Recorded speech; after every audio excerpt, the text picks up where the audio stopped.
Hi there, it's Ricky from Moshville Times here once again. This time I'm delighted to welcome Lancashire-based band All Consumed. Now, All Consumed play death metal the way it's meant to be played. No 100-mile-an-hour riffs and slams, just groove-laden, old-school death metal in the vein of, I would maybe say, old Bolt Thrower, old Benediction, and maybe even a wee bit of 6 Feet Under.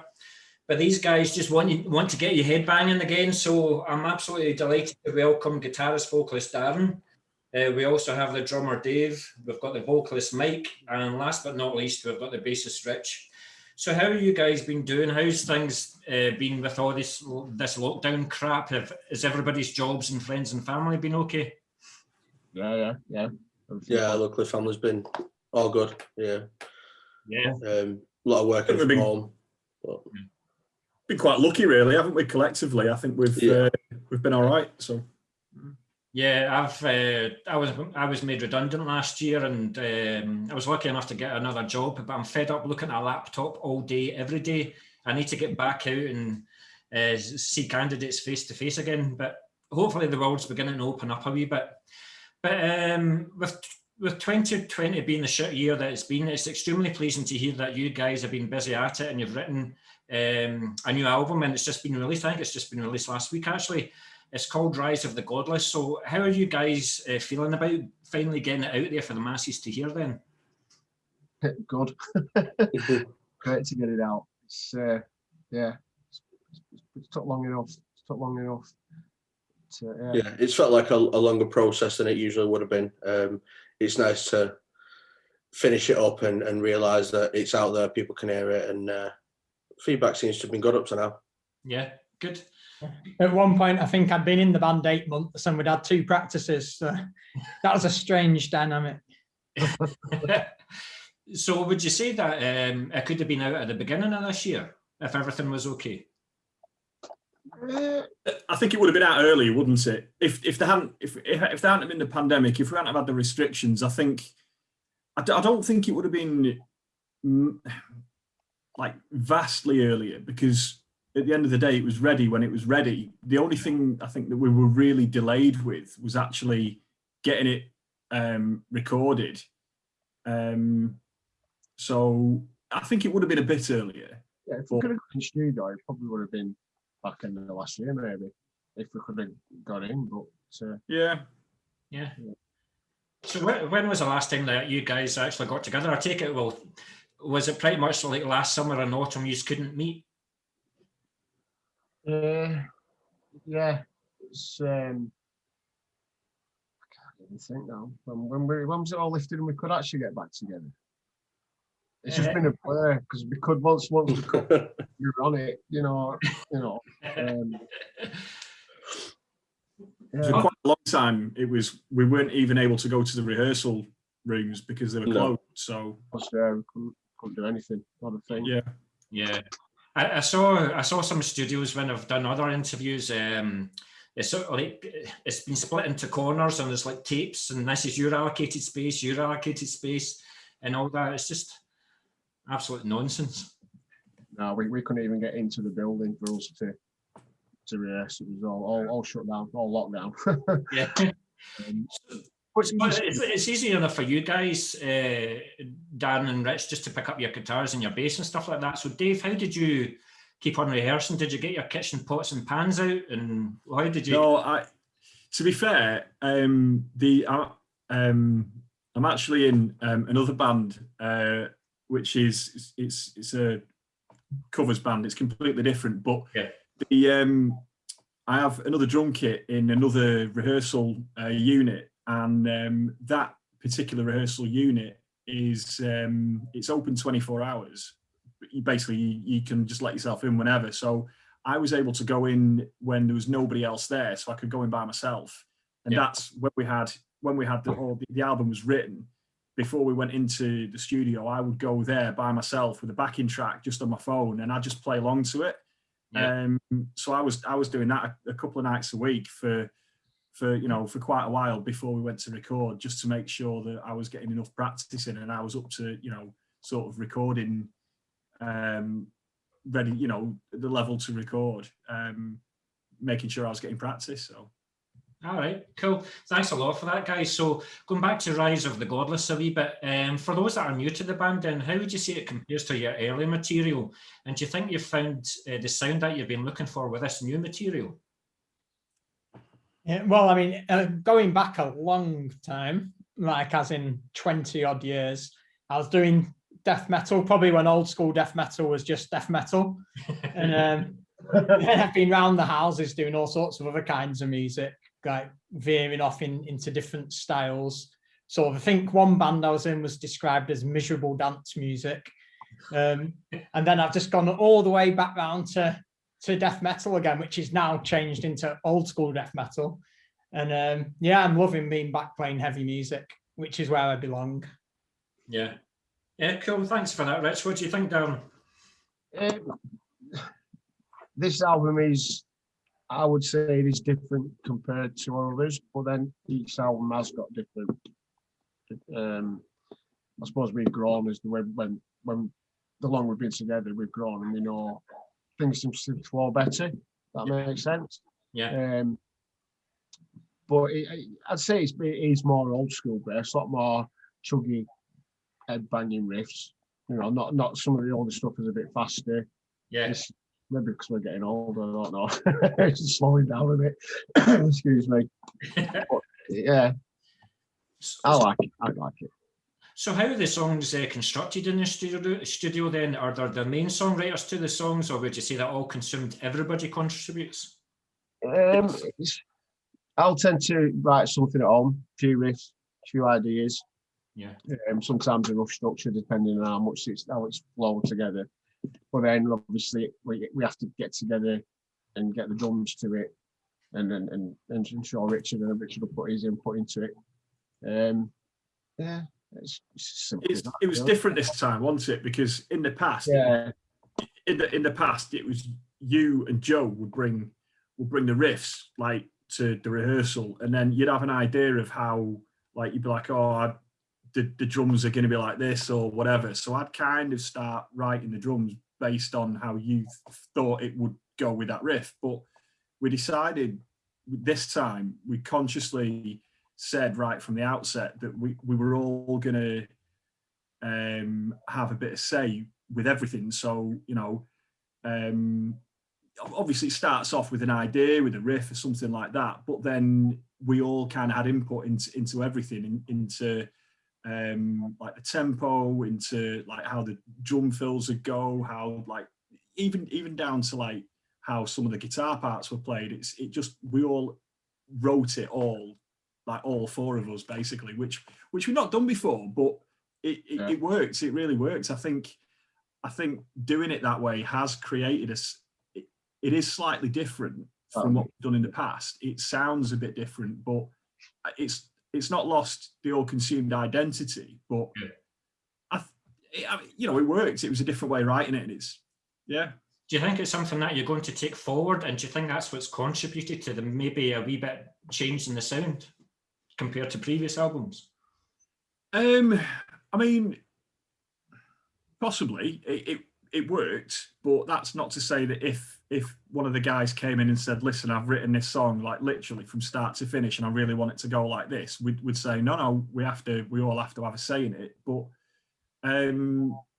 I guess so. I don't know. I mean, flipping out, you're talking about, you know, the next album. We've only just got this one out, so that's I can already see Darren's nose starting to bleed talking about the next album. I think the inclusion of new members has just by its nature got to change some bits. Obviously, I was a fan of what the guys had done in the past with Rob and Mike, and I didn't want to come in changing stuff. I didn't want to come in, you know, oh no, my vocals are going to be completely different from what you guys had before. I enjoyed what they did. I like that sort of low, sort of, you know, heavy death metal vocal, and I just wanted to put my take on that. It's been a bit different working sort of collaboratively in the room, because I can't sort of pull lyrics out straight away while these guys are writing riffs and stuff. I do like to take them away later on, and then I'll you know, put vocal patterns to and lyrics and that sort of stuff, and then come back but it's then discussed. it's still discussed in that sort of collaborative environment once we're in there. Yeah, cool. Thanks very much for that. But Mike, would you say that Darren's the type of guy that would send a riff at 4 o'clock in the morning to you guys? Oh yeah, absolutely. Well, so that's actually... It doesn't switch off. No. Darren doesn't switch off from music, do you? No, it's not always. Just depends whether we answer him or You're always thinking. But that leads me on to my next question then. So how were you communicating your ideas to each other? Like when you couldn't go into the rehearsal space, so what were you doing? I have a bit it's just garage bang, and I'll just bang a riff onto that, and email it through to Richard. I mean, I'm not very good at writing tab. I think I might have tried a couple of times with squiggles on a bit of paper, but just email that across to him, and and you can get to grips with it like that. Yeah. Oh, cool. Thanks for that. Mike's quite good at putting the different tracks together and making and sort of mixing it together roughly to make it sort of gel together a bit better. Yeah. We can write our parts independently. Mike's studio then gets it together, tidies it up, and that's roughly how it works. Well, it's certainly very tight, and watching your recent video as well, which we're going to talk about in a wee second, it's certainly much tighter, and you've been working hard, and it's certainly a song that a video that I've watched a number of times. So it's a very good track. What I also like about the video is the end bit when it's just a guitar just fading out, but you all do it individually, and it's quite funny seeing Darren. He's trying not to laugh. You just and he's trying to laugh. Right, you have no idea how juvenile these lot are. When we try to film them all standing still and they're making silly noises, and some people are better than others at keeping a straight face. Darren. Well, everybody was totally professional, but then you just saw Darren. You're supposed to look angry. It's death metal. It was an evil grin. So cool. But going back to some of the songs for the new album, Rise of the Godless, then, are some of them quite old already, or are these songs brand new ideas from after the Birth of Ruin album? I think I'm trying to think which is the oldest. Some of it, there's a couple that we'd actually gigged before. That's right. Suicide, I think. Yeah, Suicide or Limbless got gigged. Limbless, yeah. and Darkest End. Darkest End, yeah. But when I joined the band, you had Limbless and Darkest End. You had the instrumentals for that ready to go. That's right, yeah. So what was ready for you then, Mike? Those two songs, were there lyrics written? Did you change anything, or did you write the lyrics? No, it was just the instrumentals that were written. I had free reign from the start in terms of lyrics and vocal patterns and stuff like that. Yeah, cool. And just as I was saying about the video there, the video for Through Violence Worship, it must have been cool to have you all together again to record that, but where did you do it and who recorded it for you? It was in our rehearsal room. Yeah. My wife actually filmed it on Dave's phone, I think. On my phone. Yeah. No budget. It's a no budget video. But it's and then I edited it all together back at home. But it felt good all to be. Yeah, definitely. It's just all about keeping the name out there, keeping things fresh and keeping the punters knowing that you guys are still alive and kicking. Yeah. And that's certainly what that video does. But is there plans then now, hopefully with lockdown easing even further? Like, are you going to look at other videos for this album, or are you going to do a lyric video, or what? Have you got any plans? Yeah, well, there will be. We had a bit of a discussion about what will be the next single to give me a bit more time to get ideas for the video. Yeah, I think it'd be great if we could get someone in to do it for us. But well, there's definitely there might even be one or another two, maybe just to keep the album going. Keep it circulating in people's minds. Yeah.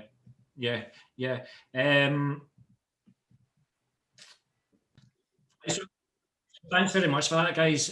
Michael, with you being the main vocalist of the band then, do you take care of all the lyrics, or do you welcome contributions from all the other bands, all the other members? I tend to write all the lyrics. I think you guys said when I first joined that you were happy. You hadn't really had a particular input on Rob and Mike's vocals beforehand, so you said you were pretty happy as long as it was as long as they fit well in the music. And I think, Darren, you've had a couple of like vocal patterns in mind and stuff like that. There was the first pattern for Dishonor Killing, I think, was what you suggested. But yeah, it's been pretty free. It's a bit of input in if we think maybe something like a bit of a longer growl, or but never like content. We don't really enjoy content. Leave that to him. It must be a huge pressure off you guys, because lyrics in itself is like an art form in itself. Must be a huge pressure off you. And just, did you welcome the wee bit longer time that you had as well, Michael, to write these lyrics, or did you find it quite easy to write them? I think there's a certain challenge to doing it, especially when there's no melody involved, and doing it in this style, it's like the patterns have got to be on, the rhythms have got to be spot on. So I tend to write the rhythms first, and then write lyrics that fit in with those. So it becomes a bit of a sort of jigsaw of fitting things in properly. But it's nice to have that time to make sure it's right. Yeah. I mean, one of my things that I love in bands is having more than one vocalist. I think having like two vocals, it brings so much more to the song, diversity to the song as well. So it's always good to see your vocal contributions as well, Darren. But I was just wondering if Rich, whether the band gave you a chance to do your vocal performances and join in or anything like that. Yeah, I mean, we just done our first gig, the four of us, a week or so ago in Colville, and I did a little bit of backing vocal in that gig, and I did actually do some backing vocals for the vid, but I don't think it was actually used as one of the takes. Had to be cut. But yeah, there are some backing vocals on the way from me as well. The first ever gig I did about 100 years ago, I did actually do vocals in a death metal band, so it is something I've done before. And I just need to toughen my throat up again. Or maybe it's something that the other guys should utilise then, or maybe just now you're turning a wee bit more like Vince Neil and bringing the Motley Crue influence in the band. I wouldn't go that far, but I think in the coming gigs there'll be an increase in the amount of backing vocals I do. And did actually Birth of Ruin, the last album, there was no backing vocals in that. I'd actually stepped down from everything else I'd up to that. Yeah. Then just seemed to I don't know, it just didn't write it in. I don't know. But there's a lot of bits on a lot of stuff on this Rise of Godless. We think, it'd work there. It'd do there, especially when we've been double tracking recording. I think, we'll have a go at bringing it back in. And it's good to know that it's working. Do you know, it definitely works. One of the strongest live performances I've seen is Niall. Because he had three vocalists and it was just absolutely stunning to watch. So anything more than one vocalist, it's just music to my ears. It's just, I love seeing it in a live environment as well. So I would definitely welcome more of your contributions. There you go, an incentive, get practicing. It's funny how we haven't mentioned Dave when it comes to vocals, so we'll just move on to the next question. Yeah, no, that's absolutely fine. I'm not even going to fake like offense. I am. Don't give me a microphone. Nobody needs that. You're busy enough as it is behind that drum kit of yours. That's true. Yeah. So, was there anything that you'd done differently between recording Birth of Ruin and Rise of the Godless? And do you think it's something that you'll take forward to your next releases? The way it was recorded or anything like that, or? No, it was pretty much recorded the same way, apart from being drawn out. But we used the same guy, same studio, same setup. Yeah. Yeah. So we had the same. It was the same approach, wasn't it? So that we had we made sure that we'd done as much pre-production first, and that actually gave us something to work with as well. So and because that works really well with the last album, we just continued it. You know, it just seemed like a good way to do it, to actually to record it. So you've got a formula and it works. So Yeah. why change it? No, that's cool. But see, Rise of the Godless, had you always had it in mind to be an album, or were there discussions to release an EP, or just because of the way the world is just now and keeping your name out there, were you planning on doing like single pretty much every month, or were you always planning on releasing an album? No, it's always going to be an album. It's quite early on, wasn't it? When we started writing, we'd written a couple of new songs, and basically we said, like, quite early on, we should write an album. We'll just keep writing until we've got a full album's worth of material. So it was as easy as that. Yeah, I think it's 2.5. I think it was far enough ahead by the time lockdown came in that it had gone past the point. By then, it was already becoming an album. Yeah. I'm quite happy with that, because obviously I review stuff from Moshville Times as well, but sometimes when you get an EP and it's brilliant and you're like, oh, that's it, finished. Whereas an album, you've got a beginning, middle, and an end. You've got a story to it as well. So I'm quite glad that you're doing an album. EPs can be a wee bit hit and miss. But we'll have a discussion about that later on with a few questions later on. So who produced the album then? Where was it recorded? The Ritual Sound Studios with Sam. He's a brilliant guy. Really, really good at his job. We're not just trying to bring him what he is. We love working with him. Hence why we've done all 3 albums with him. Yeah. I was actually looking at some of our really old stuff. The original demo that we put out, the very first recording, we didn't record it with him, but he mixed and mastered it for us, and that's how he sort of came onto our radar, because he sort of specialises more in the heavier kinds of bands. We've just stuck with him because he is really, really good. Yeah, I do like the sound on the new video as well, especially like the snare sound. So you'll be chuffed for that, Dave. But I really do like the sound. So again, why break that formula? So he must feel like he's an extra member of the band. He's the 5th member of the band. Yeah, I suppose. He's always inputting, and what about this? What about that? Could we do this? And yeah. So he does take an active role when we're actually. We go into the studio with these finished songs, but we're very much open to his suggestions. He'll say, because he's hearing these tracks pretty much for the first time, so he's hearing them and he's saying, actually, why don't you play it on the crash instead of on the ride, or play this instead, and it works because we've heard these songs hundreds and hundreds of times, so we kind of think that that's it, that's finished. But it's just little tweaks that but that's why we go to him, because that's what he does, and he's brutally honest as well. So how long did it take to record, and in what order was it done in? What was recorded first? Drums, always drums first.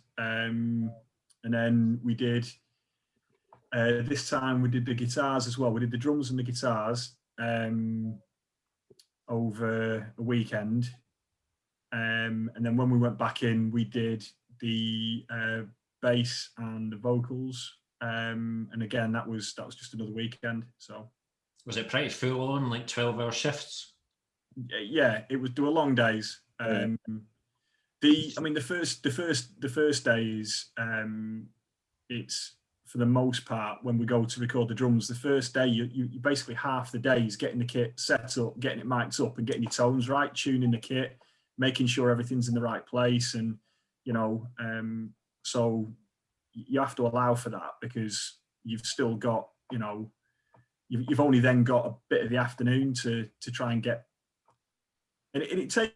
For me personally, it takes me maybe a couple of runs through just to get used to the process again. And you don't just. For me, I don't just get into the studio and straight away I can just start tracking away straight off the bat. You still have to warm up and sort of get into the groove. Yeah, cool. Thank you. So, what about you, Mike? Did you find that Sam pushed you vocally as well? He's like, I can't hear you. I can't hear you. Growl more, get deeper. And were you doing line by line, or were you doing a verse, or how was it recorded for you? Yeah, he was definitely he pushed for the best. I think out of all of us, if something was wrong, it was he's straight on it and he's like it could be done better. And I think it's turned out really well on the album because of that. But yeah, the recording process was different than I've ever done before. I do a fair amount of solo recording and stuff at home, and I do tend to do like a verse or some stuff. If it's more organic than that, I get through as much of the song as I can before I. If there's a mistake, then I'll go back and do some other stuff. But with this, we wanted it to be exact, wanted the rhythms to be spot on, and I'm doing a few different types of vocal styles and stuff like that. So we did go line by line on this. And just what you were saying about long days, it certainly helped keep the voice fresh all day. I think on the last day I did about a 9-hour stretch of recording. So that was line by line, give me a minute in between each take to sort of, have a drink and make sure I was staying on it properly. So how was your throat after all of that?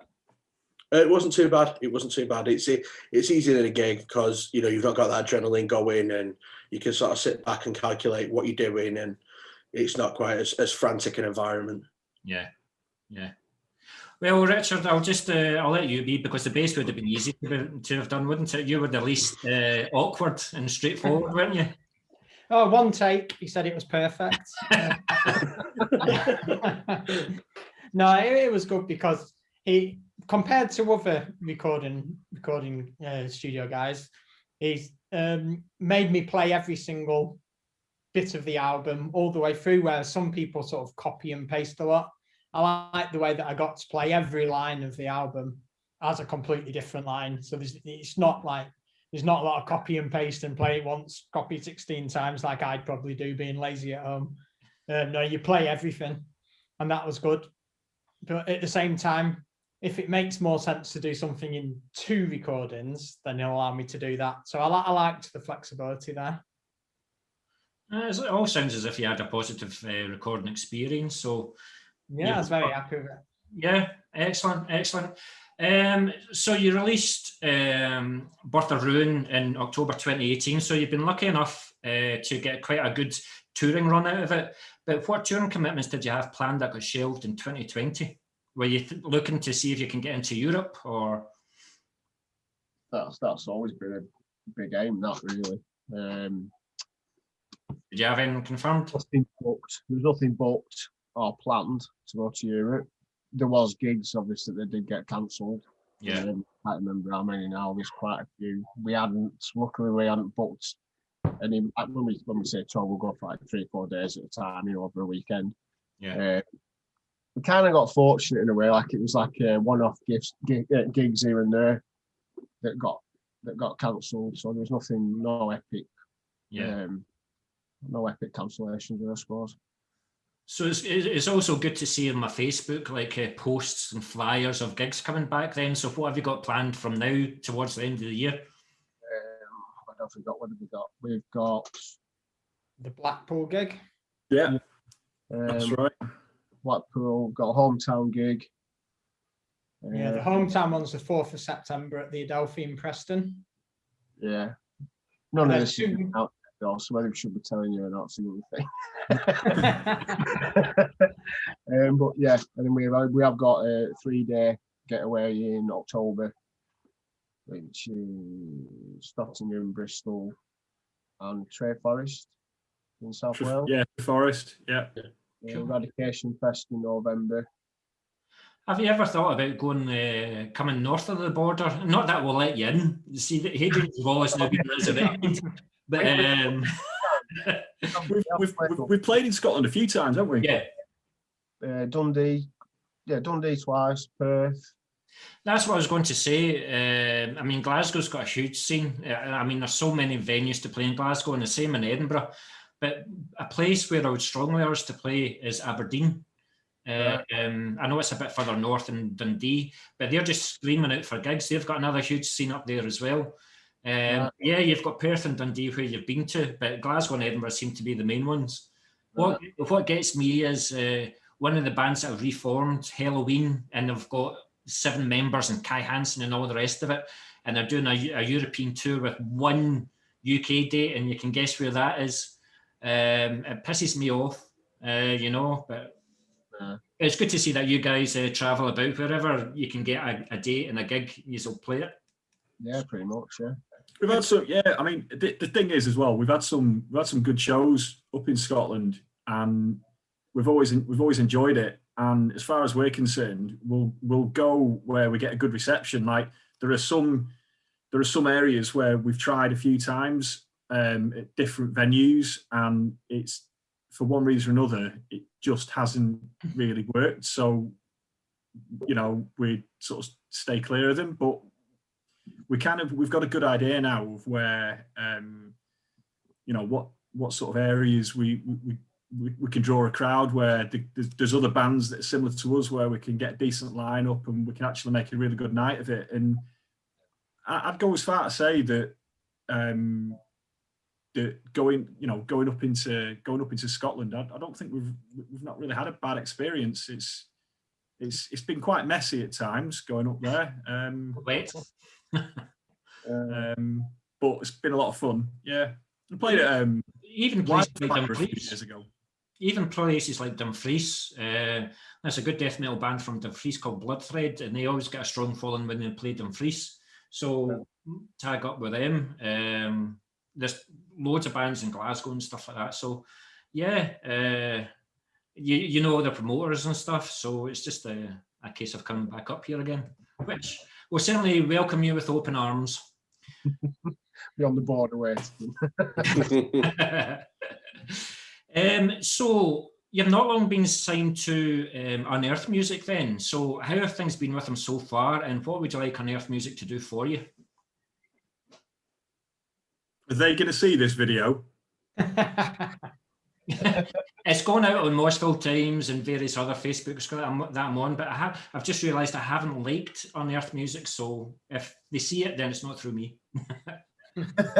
Unearth have been, I mean, at the end of the day, we've, Matt, who looks after us, there's a few guys at Unearthed, and Matt, who looks after us, we've done shows for Matt before, so we already knew him, he already knew us, and he knows what we sort of bring to the table, so he was already quite well placed to represent us, because he knows what kind of bands that we want to do shows with, he knows where what we're aiming for. So as far as Unearthed is concerned, he was definitely the right person within that agency to look after us. And I think it's fair to say that we've actually joined them at a really awkward time, because everywhere's shut. So, there's only so much that he can do initially.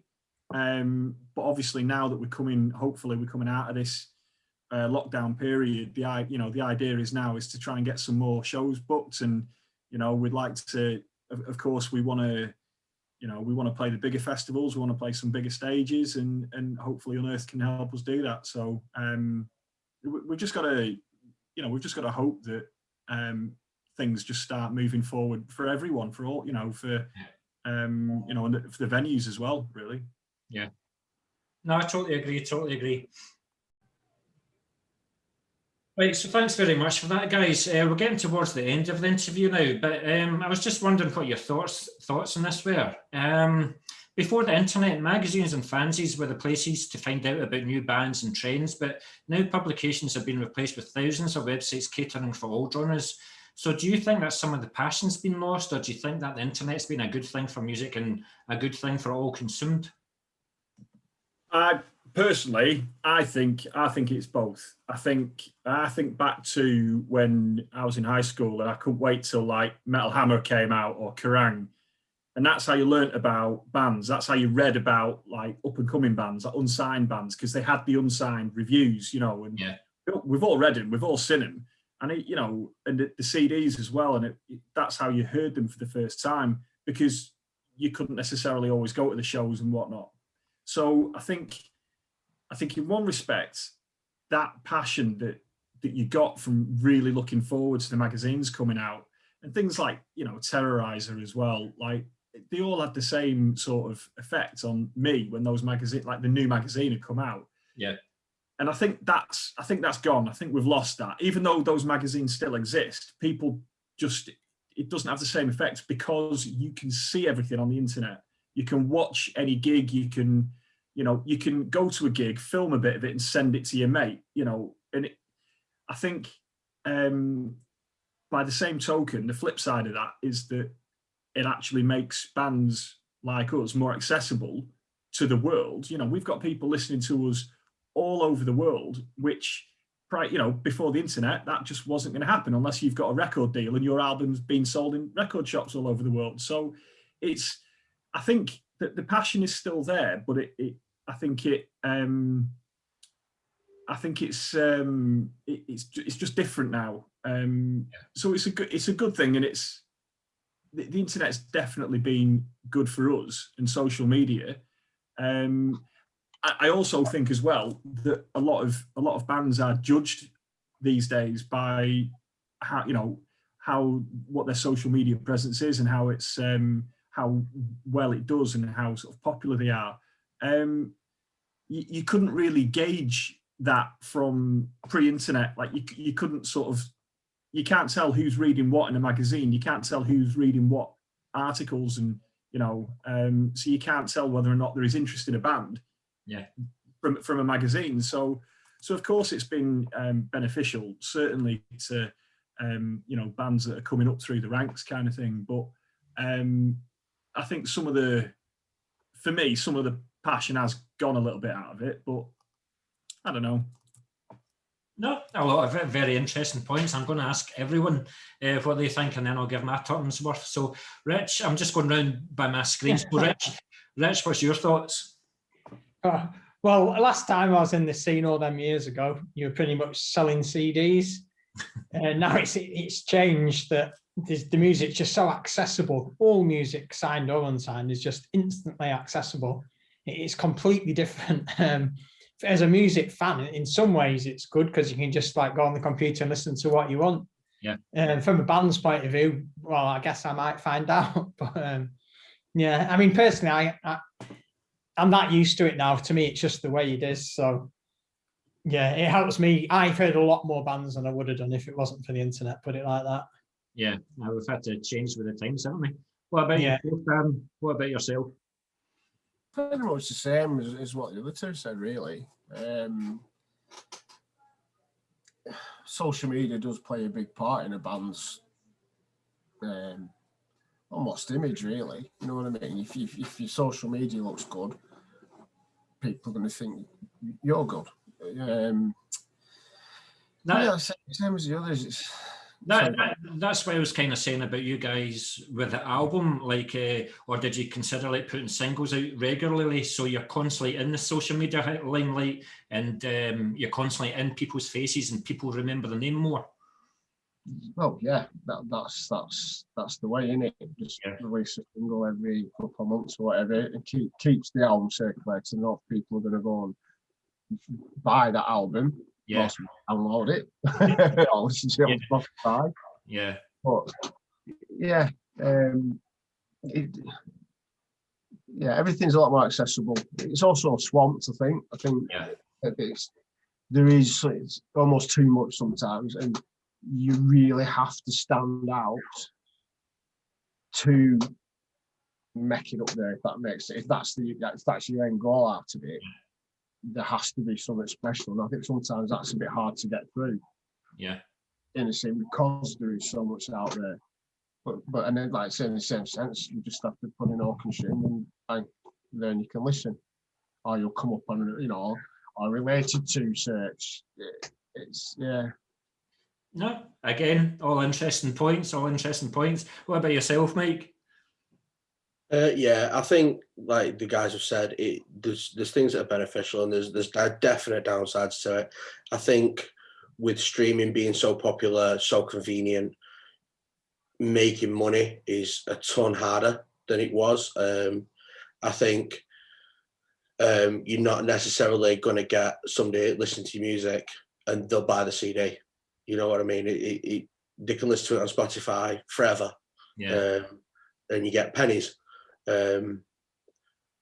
But it's lucky now that in this digital age, I think we put a lot of stock in Bandcamp. It allows us to put all our music, all our merch on there. There's a one-stop place that everybody can go and you can see what is our consumer selling, what can I get from them, you know what I mean? How can I support them?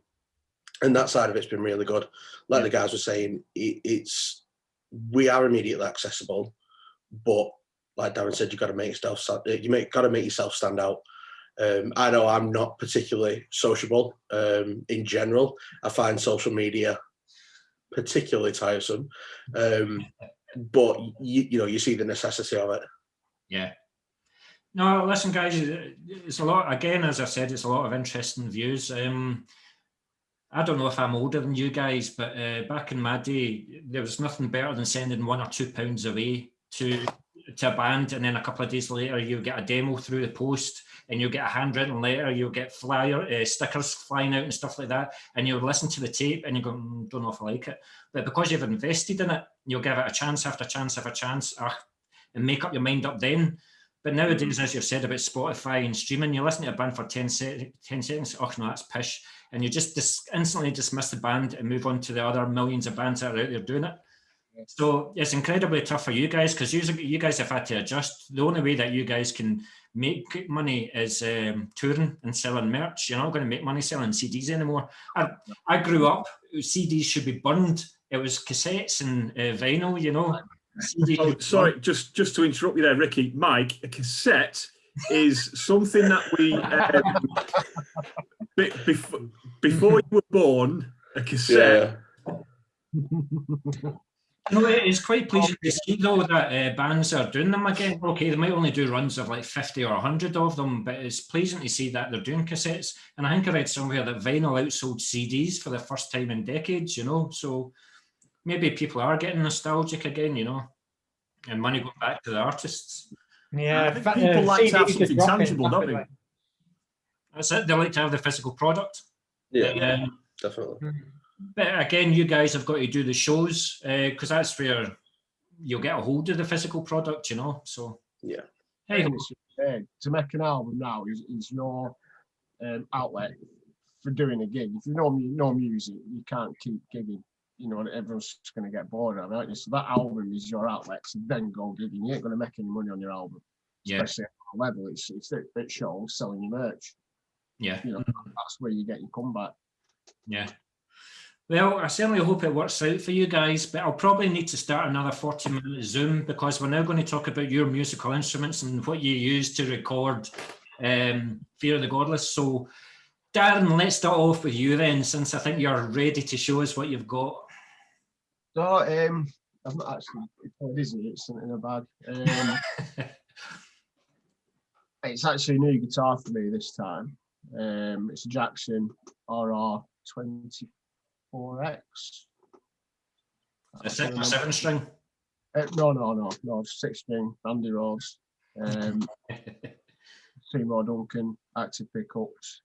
I have a Kemper, although we use the studio Kemper, but it's the same. Yeah. But we ran an MT2 Bosch pedal through it just to give it a bit of a different tone, and sounds mint. So that's what you use for the recording then? If you go on a tour for like 7 to 10 dates, what other guitar will you take as your backup? I would take my older guitar, which was the LTD. It's MT. So what made you go to Jackson then? Did you were you in a shop or something like that and you liked the sound of it, or did you always fancy it? I've always liked Jacksons. It's not my first by any means. In fact, I own 3 now, and I had an older Randy Rhodes. I just browsing, I seen it. I thought that. And I had to wait months for it. It was held up on a container somewhere. So I bought it and I had to wait about 3 or 4 months for it to turn up. It was very traumatic experience, but anyway, it turned up. So dare I ask how many guitars you've got?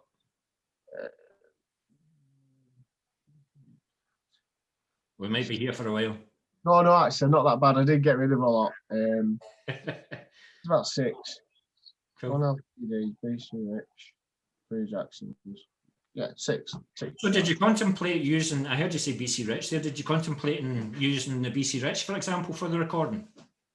No, I haven't. That's I was using it reasonably recently, but it's quite retired now. It's an old guitar and it's passive pickups. It's everything. It's an old gunslinger. It's like an original gunslinger. I don't know if you've seen guitars, but it's just yeah.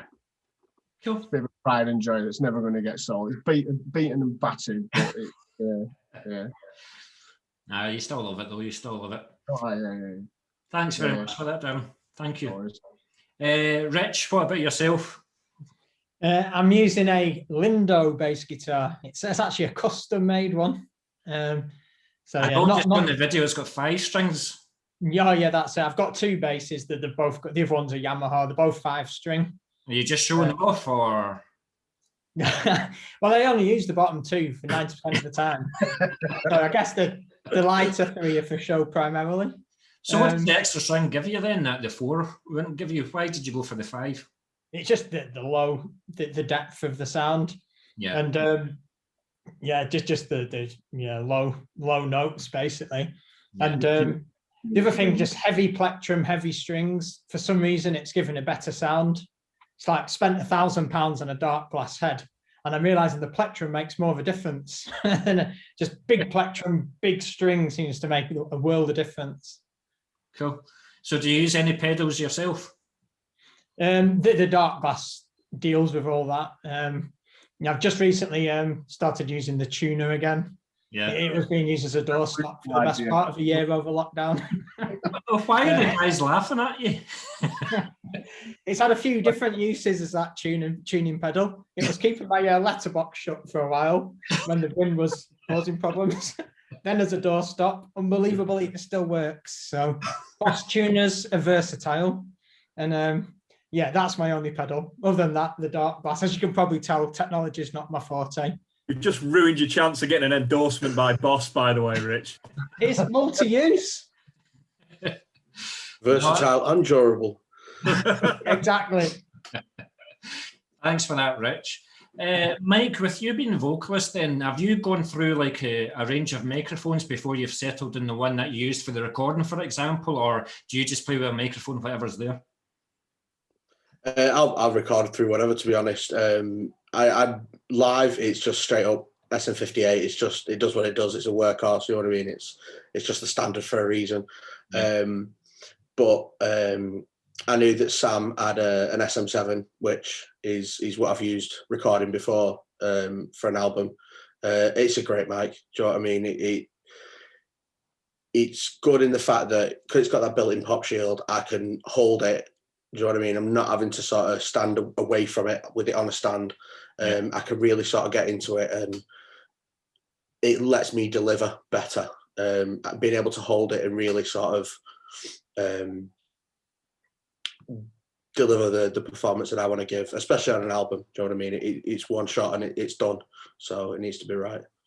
Cool. So like I was saying earlier on, like the guys could just pick up their instruments and stuff like that. So how did you keep your vocals in check? Like, were you singing in the shower, singing in the car? I mean, it's hard work. I live in a terraced house, so it's not easy to be screaming my lungs out every day. Do you know what I mean? The neighbours are going to be complaining. But I do as much as I can at home. There's certain exercises I can do where I'm maybe not doing at full power, but I'm at least keeping the vocal cords warmed up, and I'm not losing the conditioning that I've got. Cool. Was it quite a strenuous effort for you to record the album, like get ready for, or what about on the live front then? Before you go on and do like say a 40-minute set, how do you set your vocal cords before you go on stage? I've not got a massive warm-up routine. I'll do a little bit. It's more breathing, making sure that I've got all the airways are clear and stuff like that. I use vocal zone pastels just to make sure that the airways are all That's right. quite popular. Quite Yeah, I've seen quite a lot of vocalists use that. I was actually in a black metal band that I was playing bass for, and I hadn't heard of them before, and the vocalist for that band used them religiously, and he turned me onto them, so I've been using them since. And then just something that's a drink that's quite syrupy, so I tend to use I tend to have like an energy drink with me, just something that's sugary, just to keep sort of lubricated. So you wouldn't have like 10 pints and 10 fags before you go on stage? No, don't drink before I'm doing a gig. That's absolutely brilliant. Thanks very much for that. Listen, guys, it's been an absolute pleasure. Oh, sorry, Dave, I forgot about the drummer there. As most bands do. I saw you begin to walk off there in a huff. So go on then. What's your drum setup? I use a Yamaha Absolute Birch Custom kit. That's the kit that I use in the rehearsal room, and depending on where we're sort of playing, I'll occasionally take that kit out to gigs as well. But I don't always take the full kit because that's like my studio kit, that's like my rehearsal kit. But yeah, it's I mean, I've all my cymbals are Zildjian apart from a ride. That's a Pasty 2002 ride, which is it's devastating. It just cuts through anything. It's so thick, it's so heavy, but it's great. If you throw it hard enough, it cuts through anything.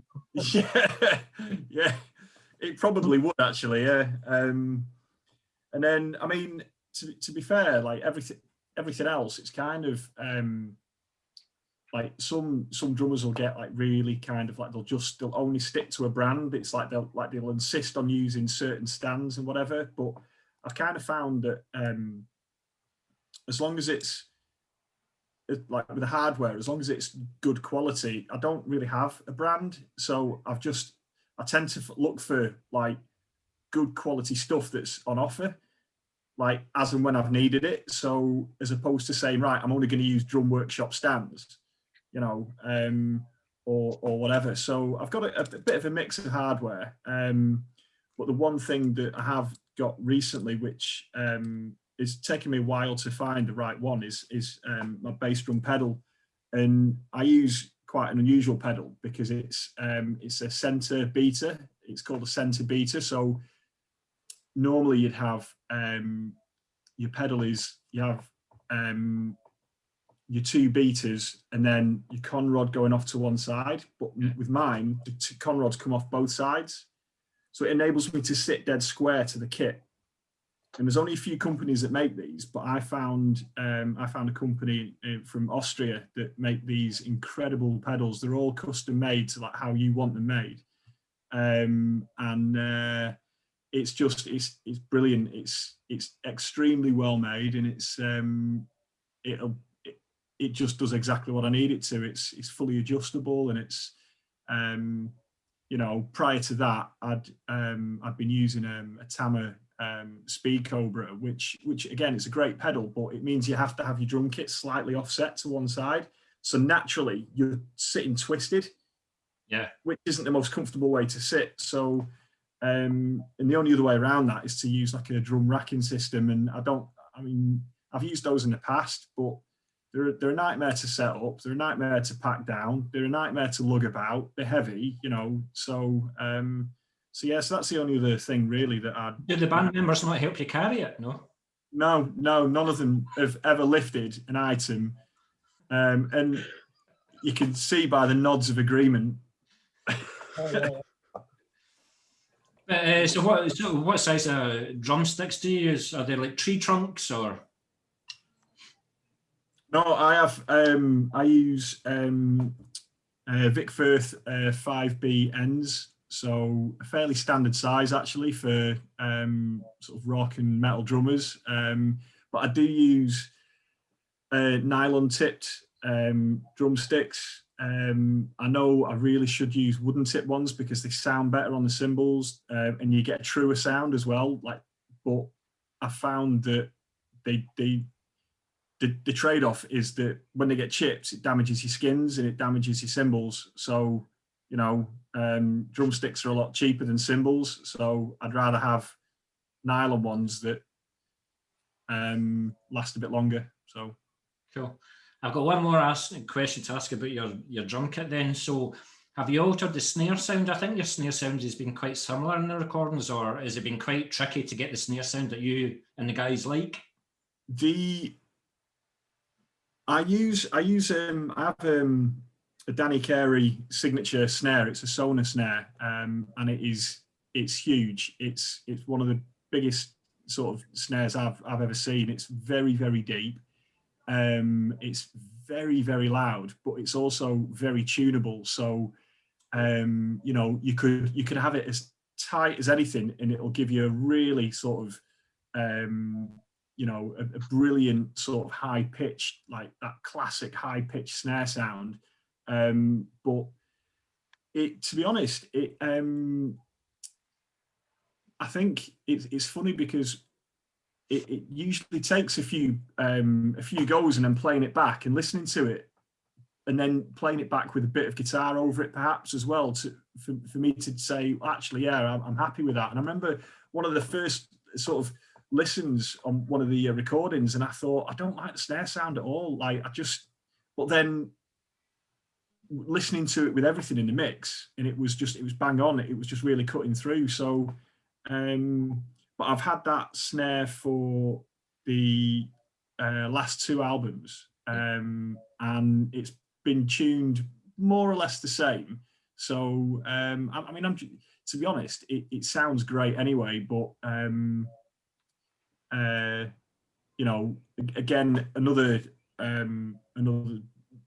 reason why we like to use Sam is that he's a bit of a magician when it comes to drums and tuning drums. So when we go into the studio, he's like, right, give me drums, I'll tune them up, I'll get them sounding brilliant, and then we have a benchmark and we go from there. So, but that's a snare that it was actually him that recommended this particular snare. So, you know, got on eBay and found one, and I really like the sound, and it certainly comes through the strength of the snare. The sound of a snare that I hate is like the biscuit tin. I cannot stand that, but I never realised that drumming is actually that technical, in the name of God. But anyway, no, listen, guys, it's been an absolute pleasure. You've sent me your latest single as an MP3, so it'll get played on Moshville radio, will get played on BHP radio as well, because it's certainly worth promoting. This interview will go out in Moshville Times, as well as the various groups that I'm in, another podcast group that I'm in as well. So you're certainly flying the flag high for UK death metal, so just keep on doing what you're doing. Hopefully the doors will open for venues and stuff like that, and you can come up to Scotland and I'll see you at the bar, no doubt. So definitely. But definitely looking forward to seeing you guys in the live front. Just the last question then, like, have you thought about like getting a second guitarist? Or are you quite happy with just the one? No, after just the one. One's enough. Because you're not really one for leads, are you? I did actually bring up the bit back, and everyone's like, no, just stick as we are. Yes, we're not to diss lead guitars, but it's not what we're about. It's just about we haven't got time for grooving. There is actually, I actually play the only lead guitar on our last album, but I've never been credited with it. So I just thought I'd get that in because Darren won't mention it. But I actually play the only lead guitar because I play a bit of guitar as well, you see. But I never get any credit for it. So. It doesn't look as if you're holding a grudge or anything like that, so don't worry. Oh no, it's fine. It's all good. He's not that type of person. So you might be like the Trevor Perez of All Consumed then. You just do the rhythm guitar, which is good for Yeah. Aye, cool. We need. All we've ever needed. So Yeah. No, I like the groove better than like just guitar wanking. I just like groove and something to headbang to. So yeah. you've definitely got the right formula for myself. I'm more of an old school death metal fan than all this technical play the fastest as you can. Nah. Yeah. Well, that's where I'm from as well. So it's that's yeah. Well, listen, as I said, it's been an absolute pleasure talking to you guys, and I wish you guys all the best and see you on the stage soon, hopefully. Thank Definitely. you. Yeah, Thanks a lot, guys. Cheers.